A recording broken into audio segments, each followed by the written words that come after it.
Olá pessoal, sejam bem-vindos a mais uma videoaula. Eu sou o professor Marco Antônio e hoje eu vou falar um pouquinho sobre o movimento uniforme, ok? Então, começando pela característica do movimento uniforme. O movimento ele é uniforme por quê? Então, nosso personagem aqui vai dizer que o movimento uniforme quando a velocidade não varia, ou seja, quando a velocidade não muda. Se a velocidade não muda, ela é sempre constante, tá?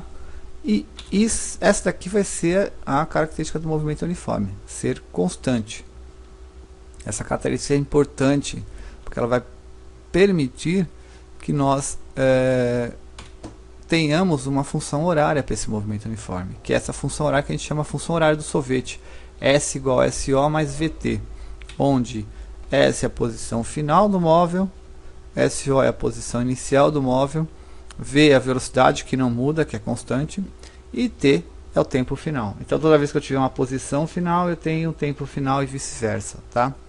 Bom, o que caracteriza o movimento de um determinado objeto? Por que um movimento uniforme é diferente do outro? Por causa de uma posição inicial e de uma velocidade. Então toda vez que eu tiver que fazer uma função horária para um determinado objeto, essa função horária ela vai ser descrita para aquele objeto em específico, graças à posição inicial ocupada por aquele móvel e a velocidade daquele móvel, tá? A gente vai discutir isso aqui já já. Bom, além disso, essa função ela tem uma representação gráfica. Esse gráfico pode ser assim, uma função crescente, ou assim uma função decrescente, tá?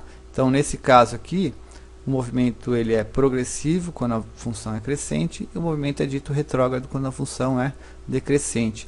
Esse ponto de partida da reta é o que a gente chama de SO.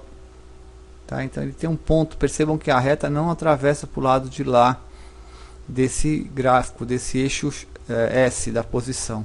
Tá? Ele começa nesse eixo S e desce no retrógrado ou sobe no progressivo. Mas de qualquer forma, essa posição é a primeira posição ocupada pelo móvel nesse movimento, tá? O que é movimento progressivo e movimento retrógrado? Então eu fiz aqui um gráfico para a gente mostrar o que é movimento progressivo ou retrógrado. Então o movimento ele é dito progressivo quando a velocidade é positiva, ou seja, quando ele vai no sentido estabelecido pela trajetória. As posições dele crescem. Então se você voltar aqui no gráfico, ó, se eu comecei numa posição 10, as próximas posições com certeza serão maiores do que 10, 20, 30, 40, 50 e assim por diante. Tá? No movimento retrógrado, ele tem uma velocidade negativa e ele percorre a trajetória no sentido contrário. Então se eu voltar de novo aqui no gráfico, olha, se ele começou em 80, tá? As próximas posições dele serão menores que 80. Então ele vai passar pelos 70, pelos 60, pelos 50 e assim por diante. Tá bom? Então vamos lá. Então velocidade progressiva, velocidade positiva, movimento progressivo, velocidade negativa, movimento retrógrado, tá? Vamos aos exercícios. Como é que eu vou aplicar isso daí? Então eu tenho aqui, ó, um probleminha que fala do encontro de dois móveis, tá? Então eu tenho um carro que parte da cidade A com velocidade constante de 60 km por hora em direção à cidade B, distante 280 km. No mesmo instante parte um carro B em direção à cidade A com velocidade de 80. Então eu tenho aqui a figura mostrando os dois veículos. Então esse carro tem velocidade 60, esse tem velocidade 80. As distâncias, ou seja, a distância entre os dois, 280 km. Então como eu tenho que montar a função horária, é conveniente fazer o quê? Estabelecer o ponto de partida do carro A e do carro B. Então vou dizer que o carro A parte do zero, o carro B vai partir do 280 km. Ou seja, a posição inicial do A vai ser 0, posição inicial do B 280. Lembra que eu falei que função horária é determinada pela posição inicial e a velocidade? Posição inicial e velocidade. Então eu posso dizer, antes do problema pedir qualquer coisa, quem que é a função horária do carro A, quem que é a função horária do carro B. O carro A tem uma função horária que parte do SO igual a 0, com velocidade de 60 km por hora. Então vai ficar S igual 0 mais 60t. O carro B parte do 280. Só que se vocês perceberem, o carro B executa um movimento retrógrado. porque ele está no sentido contrário da nossa trajetória. O 0 está aqui, o 280 está aqui. Então ele vai ficar com uma velocidade negativa, menos, tá, 80t. Essas seriam as funções horárias do A e do B. Tá? O que é o problema que a gente calcula? Após quanto tempo eles se encontrarão, ou seja, vai ter um ponto aqui no meio, tá? Onde o A e o B vão se encontrar, tá? Ou seja, SA é igual a SB. Então eu pego aqui, ó, SA igual a SB, tá? A posição de encontro é determinada quando as posições dos dois móveis forem a mesma. Então eu faço 0 mais 60t igual a 280 menos 80t. Percebam que se você errar aqui o sinal do movimento retrógrado, você compromete completamente o exercício. Passo 80 para lá, vai ficar 60t mais 80t igual a 280, 140t é igual a 280, o t é igual a 280 por 140. 2 horas depois eles vão se encontrar. Então isso aqui, ó, é a letra A. Tudo bem? Segunda pergunta aqui do exercício: qual a posição do encontro? Ou seja, a partir desse zero que eu estabeleci do ponto de partida do A, onde que vai acontecer esse encontro?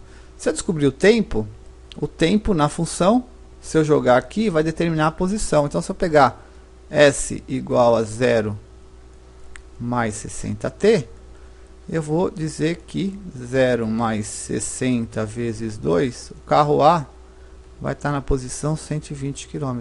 Essa é a posição de encontro. Bom, eu não parti do pressuposto que o A e o B se encontram na mesma posição. Então, se eu fizer para o B, tem que dar a mesma coisa. 280 menos 80t.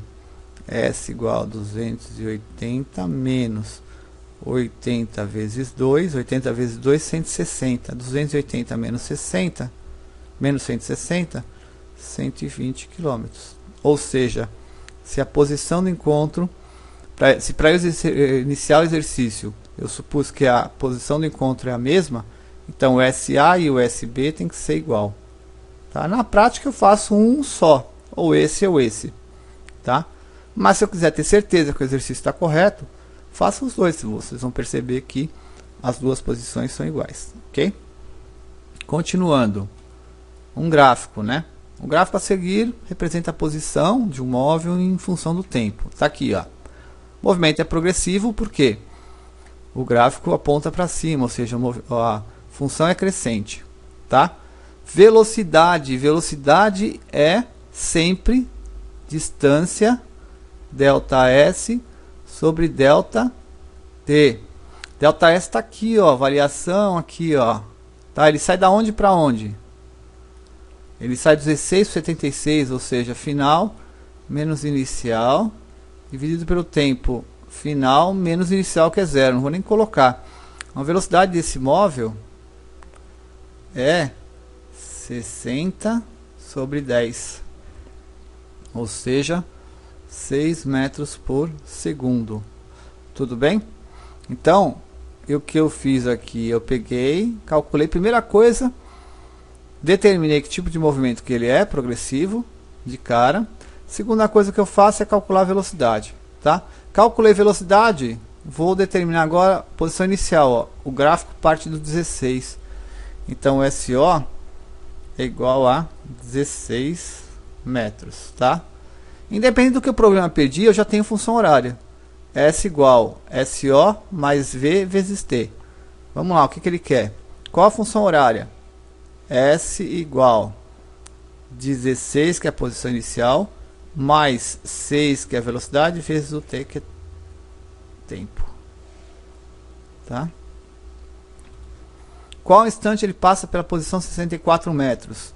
Então, o instante que ele passa pela posição 64 metros, basta você jogar nessa função horária o 64 no lugar da posição. A posição não é S.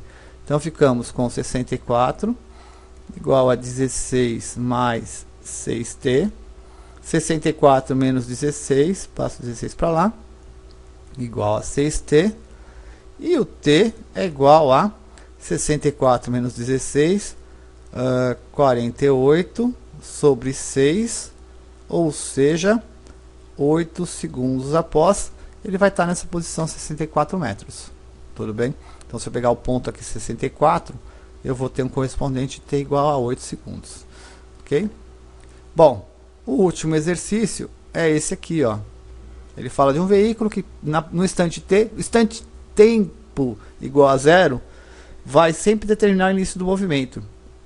Então, não se preocupe que esse t igual a 0. Esse t igual a 0 sempre vai existir, porque o movimento sempre começa em um instante. E esse instante de começo do movimento é o t igual a 0. Então, ele vai dizer que nesse instante a posição de um veículo que realiza um movimento uniforme com velocidade de 5 metros é dado por essa figura aqui. Ou seja, se t igual a 0 ele está no 30, 30 é o SO. Tá? Se 5 é a velocidade e o movimento é retrógrado, tá vendo que ele parte do 5 em direção ao zero, então menos 5 é a velocidade. Bom, qual que é a função horária? S igual a 30 menos 5t, onde 30 é a posição inicial, menos 5 é a velocidade. Após quanto tempo ele vai passar na origem? A origem é esse ponto aqui, ó. Tá? O que eu faço? S igual a 30 menos 5t é a função horária. 0 igual a 30 menos 5t. Tudo bem? Porque a posição origem é 0. Passo o 5t para lá. T igual a 30 dividido por 5, que é igual a 6 segundos. Ou seja, 6 segundos após a partida, ele está passando aqui nesse ponto origem. Ok? E classifica o movimento. Esse movimento ele é retrógrado. Por quê? Porque ele está percorrendo a trajetória no sentido oposto. Ok? Então é isso, pessoal. Espero que vocês tenham gostado. Até a nossa próxima videoaula.